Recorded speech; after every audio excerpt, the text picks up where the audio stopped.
Are you looking to buy a house but aren't sure whether you can afford it? Then it's time for you to try out Myra's Super Calculator. What is MSC? Myra's Super Calculator is actually a super gadget that helps you calculate your loan eligibility and financial standing when it comes to buying your dream home. But how do I use MSC? It's actually pretty simple. All you have to do is head on to super-calculator.myra.com.my and key in all the necessary information in the relevant section, such as your income and your commitments. But why should I use MSC, you might ask? Because you'll be able to generate detailed insights and gain a better understanding as to where you stand financially before submitting your loan application to the bank. The best part is, Myra's Super Calculator is free! Now let me show you how to use it. The first section is your dream home. Here, you'll be keying in the price of the property that you're interested in.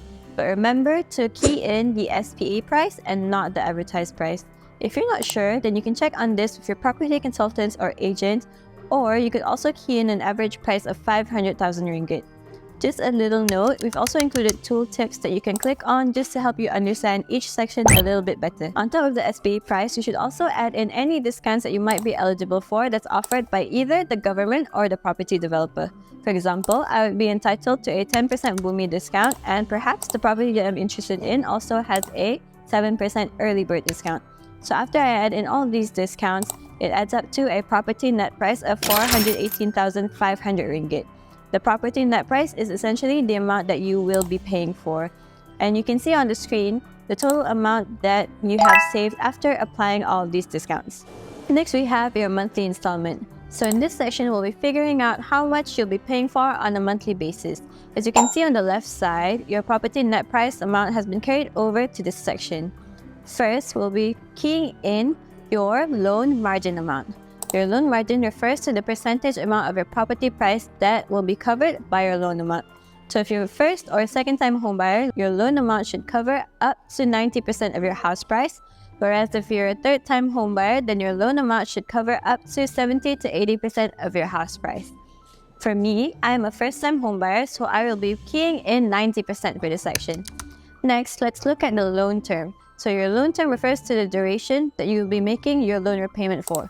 The maximum duration for this would be 35 years or until you reach the age of 70 years old. And here, I will be putting it 35 years. And finally, we have our interest rate. So interest rate depends on each individual bank. However, it also depends on the overnight policy rate that has been set by Bank Negara. And I will be keying in 3% interest rate for this section. Now we can see that based on the numbers I keyed in, my loan amount is 450,000 ringgit, whereas my monthly loan installment is 1,731 ringgit and 83 cents. The differential sum refers to the difference in amount between my loan amount and my property price. As you can see, my number comes out to a negative amount. So if your number comes out just like this, that means you might be receiving a cashback.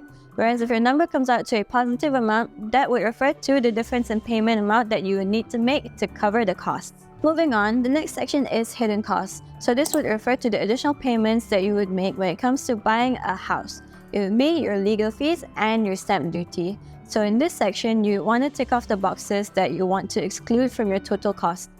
So for example, some developers would absorb your legal fees, which means I would be ticking off these two boxes and my total hidden cost amount would add up to 11,250 ringgit. Next is the About You section. So here, we want to find out your debt service ratio. So your debt service ratio is how banks figure out whether you'll be able to afford your monthly repayments for your loan.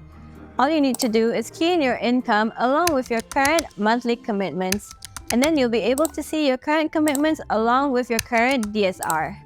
And if you're thinking of doing a joint loan, then all you need to do is click right here and add in the individual's basic information along with their monthly income and commitments. Here is the report card. To the left section, you can see your current DSR rate. And if you want to unlock your new commitment and DSR rate, then you just need to fill in these basic details. Now, you can see my new commitment amount with the home loan included, which is 2,931 ringgit and 83 cents with a DSR of 58.64%. And according to Myra's golden rule, you just need to keep your DSR rate below 60%. Next, we have the advice from Myra. This is a really unique feature for Myra Super Calculator where we provide personalized advice based on the information that you have provided in the previous sections. This is to help you figure out the best course of action for your financial standing. So based on the information that I had put in, these are the tips that best suit my current situation. And if you want to keep everything here for reference, make sure to click the Get Your Report button so that you can have all of this information stored. Badges. Based on the information you've keyed in above, you would unlock these unique badges for you to share with your family and friends. And that's not all. We know that the banks would request for a long list of documents from you when you submit your loan application. So make sure to click this button right here to download your guide and templates for this. And make sure to try out the Myra Super Calculator for yourself, and good luck on your home buying journey.